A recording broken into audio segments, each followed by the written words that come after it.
நாம எல்லாருமே பொதுவா ஒரு தனி மனித சுதந்திரத்தை பத்தி பேசும்போது பறவையை உதாரணமா வச்சு பேசுவோம். ஃபார் எக்ஸாம்பிள் ஒரு ஃப்ரீடமை பத்தி நம்ம பேசுறோம்னா, நான் கூண்டுக்குள்ளே எனக்கு அடைச்சிருக்கிற மாதிரி இருக்கு. நான் சுதந்திரமா பறவை மாதிரி பறக்கணும்னு ஆசைப்படுறேன். என்னை கூண்டுக்குள்ள அடைச்சு வைக்காதீங்க, என்னை சுதந்திரமா பறக்க விடுங்க அப்படின்னு சொல்லிட்டு எப்பெல்லாம் நம்ம ஃப்ரீடமை பத்தி பேசுறோமோ அப்ப எல்லாமே பறவையை ஒரு ஓமையா காட்டி நம்ம பேசுவோம் இல்லையா? ஆனா நம்ம இந்தியாவில் அசாம் மாநிலத்துல ஒரு கிராமத்துல வருஷத்துல ஒரு குறிப்பிட்ட நாள் பறவைங்க எல்லாமே கூட்டம் கூட்டமா தற்கொலை செஞ்சு சாகுதுங்க. இப்படிப்பட்ட ஒரு மர்மமான நிகழ்வு நம்ம இந்தியாவில் நடக்குதுன்னு சொன்னா உங்களால நம்ப முடியுமா? இன்னைக்கு அதை பத்தி தான் நம்ம விரிவா நம்ம காணொலியில பார்க்க போறோம்.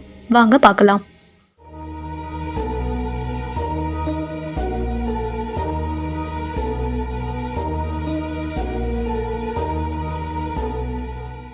அசாம் காசிரங்கா பூங்கா, ஐஐடி கவுஹாத்தி, காமாக்கியா கோவில், பிகு நடனம், பிரம்மபுத்திர ஆறு, உலக புகழ்பெற்ற அசாம் தேயிலைன்னு சொல்லிட்டு அசாம் மாநிலத்தோட சிறப்பம்சங்களை நம்ம சொல்லிட்டே போகலாம்.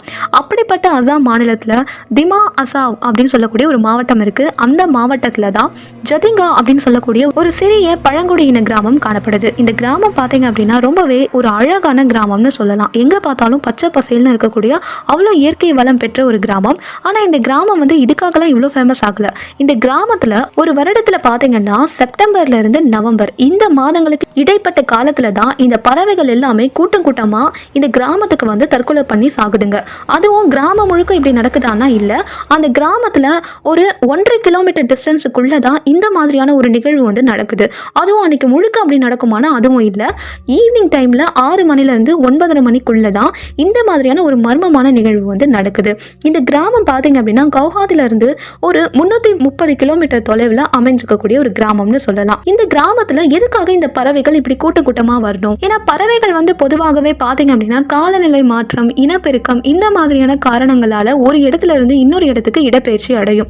அப்படி இடப்பெயர்ச்சி அடைந்து வரக்கூடிய பறவைகள் தான் இங்க மோஸ்ட்லி தற்கொலை பண்ணி சாகுது அப்படின்னு சொல்லிட்டு சொல்றாங்க. உள்ளூர் பறவைகளும் இருக்கு, வெளிநாட்டுல இருந்து வரக்கூடிய பறவைகளும் இருக்கு. ஒருவேளை வயது முதிர்வு காரணமா இப்படி நடக்குதா அப்படின்னு பாத்தீங்கன்னா அதுவும் கிடையாது.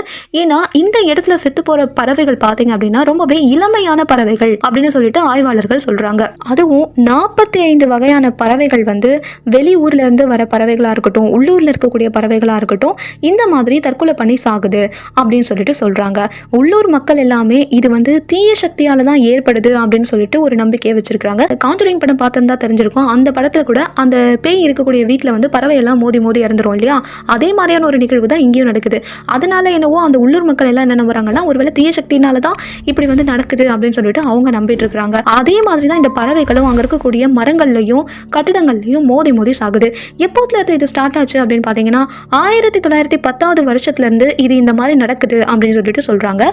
முதல்ல இபிஜி அப்படின்னு சொல்லக்கூடிய ஒரு அறிஞர் தான் 1960 வைல்ட் லைஃப் ஆஃப் இந்தியா அப்படின்னு சொல்லிட்டு அவருடைய புத்தகத்துல இதை பத்தி முதல்ல சொன்னாரு அப்படின்னு சொல்லிட்டு சொல்றாங்க.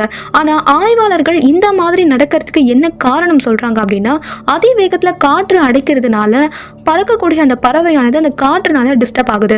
அது டிஸ்டர்ப் ஆகி அந்த கிராமத்துல இருக்கக்கூடிய லைட் வெளிச்சத்தை நோக்கி வரும்போது அங்க இருக்கக்கூடிய மூங்கில் கம்புகளால தாக்கப்பட்டு இறந்து போகுது அப்படின்னு சொல்லிட்டு சொல்றாங்க. அதுவும் இதுல இன்னும் ஒரு மர்மமான விஷயம் என்னன்னா, உலகத்துல வடக்கு திசையில இருந்து வரக்கூடிய பறவைகள் மட்டும்தான் இந்த மாதிரியான தற்கொலைக்கு ஆளாகுது அப்படின்னு சொல்லிட்டு சொல்றாங்க. இப்ப மனிதர்களுக்கு தான் டிப்ரெஷன், டென்ஷன், ஸ்ட்ரெஸ்ன்னு ஏகப்பட்ட காரணம் இருக்கும். அதனால தற்கொலைங்கிற ஒரு ஆப்ஷனை நம்ம தேர்ந்தெடுப்போம். ஆனா பறவைகள் இந்த மாதிரி தற்கொலை பண்ணி சாகுது அப்படின்னா அது கேட்கவே கொஞ்சம் வித்தியாசமா இருக்கு இல்லையா? இன்னொரு பக்கம் என்ன சொல்றாங்கன்னா, இங்க இருக்கக்கூடிய ஹை மேக்னெட்டிக் பவர், ரொம்ப காந்தப்புலம் இங்க அதிகமா காணப்படுது, அதனால இப்படி நடக்குது அப்படின்னு சொல்லிட்டு சொல்றாங்க. இரவு நேரத்துல இந்த கிராமத்துக்கு வரக்கூடாது அப்படின்னு சொல்லிட்டு தடை விதிக்கப்பட்டிருக்கிறதாகவும் சொல்றாங்க. அதே மாதிரி இந்த இடத்துல வருடம் ஜதிங்கா பேர்ட் ஃபெஸ்டிவல் அப்படின்னு சொல்லிட்டு ஒரு ஃபெஸ்டிவல் வச்சு பறவைகளை கொல்லக்கூடாது அப்படின்னு சொல்லிட்டு ஒரு விழிப்புணர்வையும் இந்த மக்கள் கிட்ட ஏற்படுத்துவதாகவும் ஒரு செய்தி இருக்கு. எது எப்படியோ இந்த விஷயம் கேட்கறதுக்கே கொஞ்சம் விசித்திரமா இருக்கு இல்லையா? இந்த இடம் பறவைகளுக்கான பெர்முடா முக்கோணம் என்று அறியப்படுது. பெர்முடா முக்கோணத்தை பத்தி நம்ம ஏற்கனவே நம்ம சேனல்ல பேசியிருப்போம். நீங்க போய் அந்த வீடியோ ஒரு தடவை பார்த்துட்டு வந்துருங்க.